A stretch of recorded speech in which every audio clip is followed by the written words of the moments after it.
បាទសួស្តីទាំងអស់គ្នាថ្ងៃនេះយើងកែលំហាត់ដែលធ្លាប់ចេញប្រឡងបាក់ឌុបវ៉ាសិនបាទកាលពីអញ្ចឹងប្រធានលំហាត់របស់យើងគេថាគេធ្វើប្រតិកម្មបំបែកទឹកអុកស៊ីសែនចំនួន100មីលីលីត្រនៅកម្រិត 0.1 អឹមគេបានសម័យការតុល្យការបាទពីទឹកអុកស៊ីសែនបាទបំបែកបានពីទឹកនិងអុកស៊ីសែនបាទគេថានៅខណៈតេអងស្មើ80វិនាទីគេទទួលបានអូស្មန်អុកស៊ីសែនចំនួន50មីលីលីត្រគេឲ្យមាត្រម៉ូលអូស្មန်គឺស្មើនឹង25លីត្រក្នុង1ម៉ូលបាទសំណួរកកំណត់កំហាប់ទឹកអុកស៊ីសែននៅខណៈតេអងស្មើ80វិនាទីហើយសំណួរ B បាទគណនាល្បឿនមធ្យមបំបត្តិទឹកអុកស៊ីសែននៅចន្លោះពេល T0 ស្មើ0និង T អងស្មើ80វិនាទីបាទអញ្ចឹងទាំងអស់គ្នានៅក្នុងការដោះស្រាយលំហាត់នេះបងត្រូវដឹងថានៅក្នុងប្រតិកម្មនេះគឺជាប្រតិកម្មបំបែកទឹកអុកស៊ីសែនចឹងតកតងនឹងទឹកអុកស៊ីសែនសមត្ថកម្មគេប្រាប់កំហាប់ជាម៉ូលហើយនឹងមាត្រសូលស្យុងរបស់ទឹកអុកស៊ីសែនហ្នឹងមកអញ្ចឹងមានន័យថានៅក្នុងចំណុចហ្នឹងនៅពេលដែលវាធ្វើប្រតិកម្មបំបែកបាទមានន័យថាកំហាប់ហ្នឹងវាចាប់ផ្ដើមថយចុះហើយបាទអញ្ចឹងថយចុះបាទថយចុះហើយបន្ទាប់មកបាទនៅខណៈតេអងស្មើ80វិនាទីគេប្រាប់ថា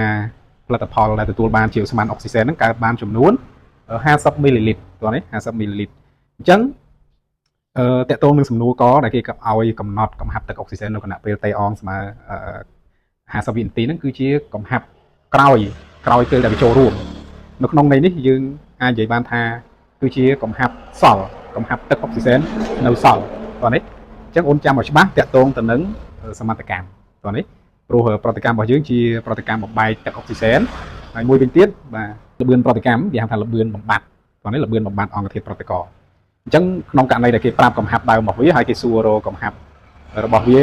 នៅគណៈតេណាមួយមានន័យថាគឺគេចង់ដឹងតើវាសល់ប្រមាណ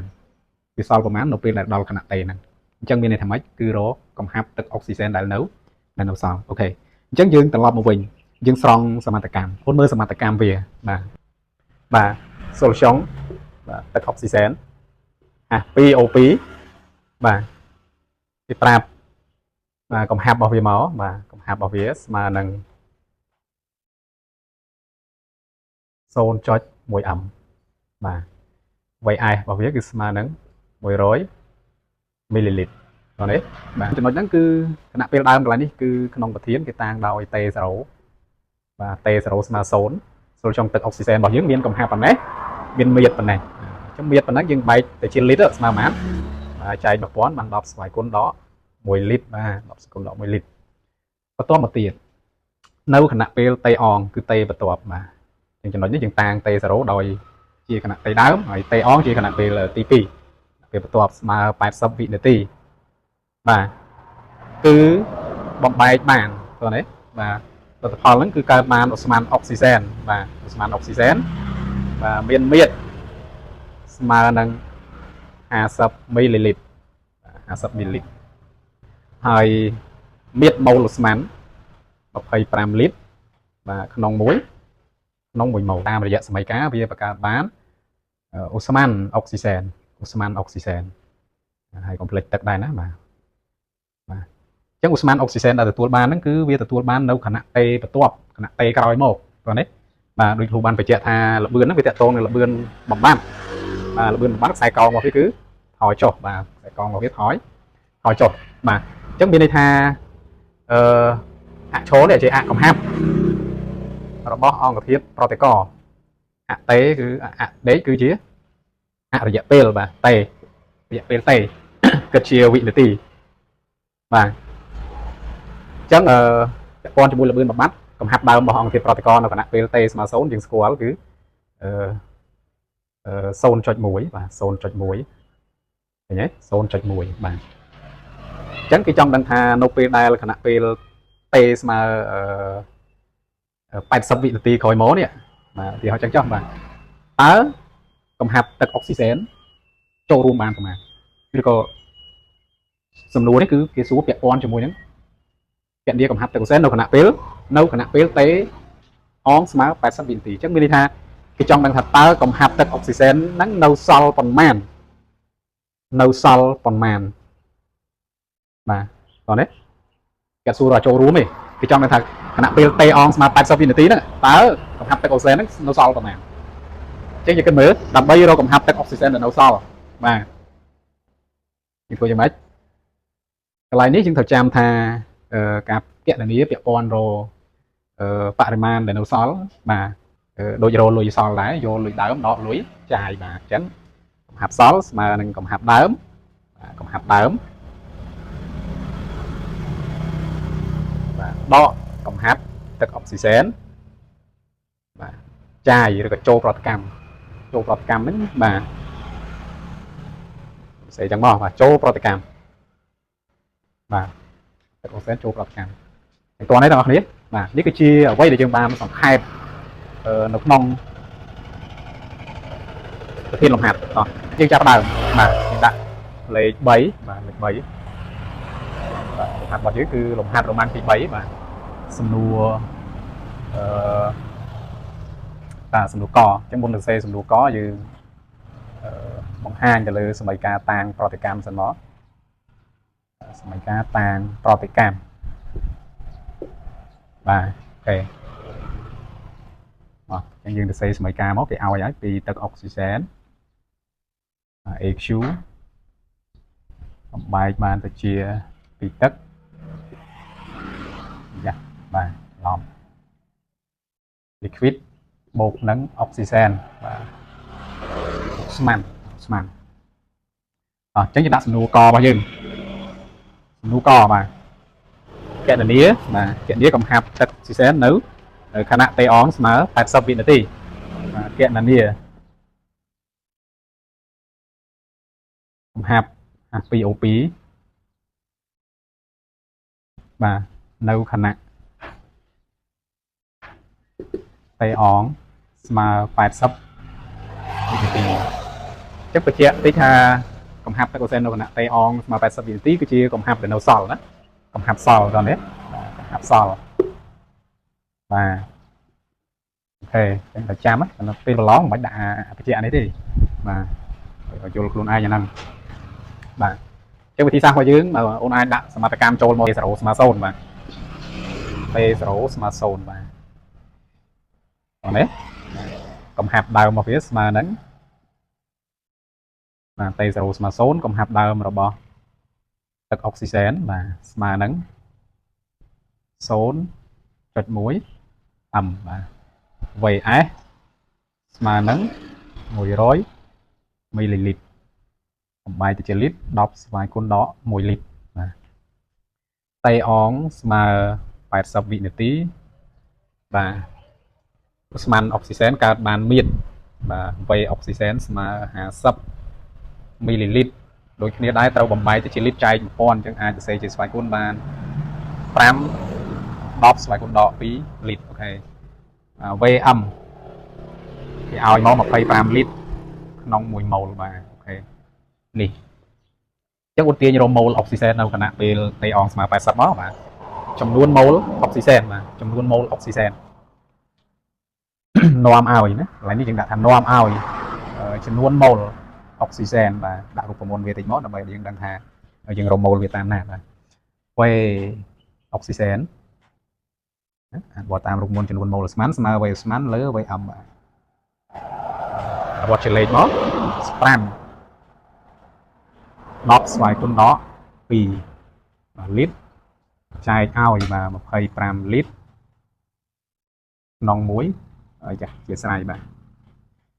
25លីត្រក្នុង1ម៉ូលបាទ2 10ស្វ័យគុណដក3បាទຂະຫນាតគិតជាម៉ូលអូខេអញ្ចឹងយើងស្គាល់ចំនួនម៉ូលអុកស៊ីសែនហើយបាទយើងអាចរកចំនួនម៉ូលចូលប្រតិកម្មរបស់ទឹកអុកស៊ីសែននៅខណៈពេលតេស្មើ80វិនាទីហ្នឹងតោះរកបាទរកអីគេមកកំហាប់បាទទឹកអុកស៊ីសែនចូលប្រតិកម្ម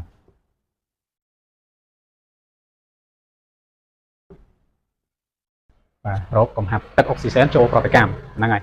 យើងទៅតាមណាយើងតាមរូបមន្តរបស់យើងសិនមកបាទតាមរូបមន្តបាទកំហាប់ទឹកអុកស៊ីសែន អូនសេកំហាប់ចឹងមកស្មើនឹងចំនួនម៉ូលទឹកអុកស៊ីសែននៅលើ VS ឃើញទេចឹង VS វាមាននេះ VS បាទចំនួនម៉ូលយើងរកតាមបាទសមីការជាមួយនឹងអុកស៊ីសែនបាទអញ្ចឹងយើងបាច់វិចារ VS ទេយើងវិចារតាមសមីការមកបាទតាមសមីការបាទតាមសមីការអូខេវាគុណស្មើគ្នាទេបាទអត់ស្មើទេយើងទាញបានចំនួនម៉ូលទឹកអុកស៊ីសែនបាទស្មើនឹងប្រមាណបាទ2ដងចំនួនម៉ូលអូស្មានអុកស៊ីសែនតោះនេះជួសលេខមក2គុណឲ្យបាទ2គុណ10សេគុណដកជាស្រ័យកន្លែងនេះ10សេគុណដក3ណា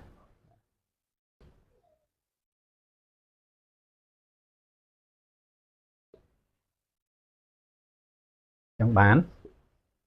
4គុណឲ្យ10ស្វ័យគុណដក3ម៉ូលបាទ3ម៉ូលមកវិញតោះនេះបងប្អូនអូខេតោះអញ្ចឹងស្គាល់ម៉ូលវាហើយអនុវត្តជាលេខមកនាំឲ្យណានាំឲ្យកំហាប់ទឹកអុកស៊ីសែនចូលប្រតិកម្មបាទចូលប្រតិកម្មស្មើបាទជួសលេខមក4គុណឲ្យ10ស្មើគុណដក3បាទម៉ូលចែកឲ្យ VS របស់វាគឺ10ស្មើគុណដក1លីត្រអូខេស្មើនឹង4គុណឲ្យ10ស្មើគុណដកយើងច្រឡំតែ2រហូតចឹងគ្រូ3ណា10ស្មើគុណដក2វិញបាទលីត្របងនេះបាទអូខេអញ្ចឹងស្គាល់កំហាប់ទឹកអុកសែនចូលប្រតិកម្មហើយយើងទាញរកកំហាប់ទឹកអុកសែននៅសល់នៅគណៈពេលតេអងស្មើ80មកបាទអញ្ចឹងយើងប្រាប់គេតិចមកកំហាប់បាទកំហាប់ទឹកអុកស៊ីសែនបាទនៅខណៈតេអងស្មើ80វិនាទីបាទគេបានឬក៏តាមរូបមន្តក៏បានដែរបាទតាមរូបមន្តបាទអញ្ចឹងបញ្ជាក់តិចថាកំហាប់នេះជាកំហាប់នៅសល់យល់ទេបាទអញ្ចឹងតាមរូបមន្តយើងដាក់ថាកំហាប់នៅសល់កំហាប់ទឹកអុកស៊ីសែននៅសល់ហ្នឹងស្មើនឹងកំហាប់ទឹកអុកស៊ីសែននៅគណៈពេលដើមបាទ0ចឹងមកបាទខាងលើបានខាងក្រោមក៏បានដកកំហាប់ទឹកអុកស៊ីសែនចូលប្រតិកម្មចូលប្រតិកម្មអនុវត្តជាលេខមកបាទម៉ាប់ដើមគឺបាទ0.1អឹមដកកំហាប់ទឹកអុកសែនចូលប្រតិកម្មគឺ4 10ស្មើគុណដក2អឹមបាទចាំបានប៉ុន្មានអូនអញ្ចឹង 0.1 នេះអូនអាចទៅសេថា10គុណឲ្យ10ស្មើគុណដក2បាទយើងស្រួលទៅវាស្មើនឹងប៉ុណ្ណេះវិញដដែលបាទអញ្ចឹងយើងដកឲ្យ4 10គុណដក2ទៅវាសល់6 10ស្មើគុណដក2ណាបាទ6 10ស្មើគុណដក2អឹមបាទតោះនេះបងប្អូនអញ្ចឹងយើងឆ្លើយមកដូចនេះបាទដូចនេះកំហាប់ទឹកអុកស៊ីសែនបាទនៅសល់ស្មើនឹង6 10ស្មើគុណដក2អឹមបាទ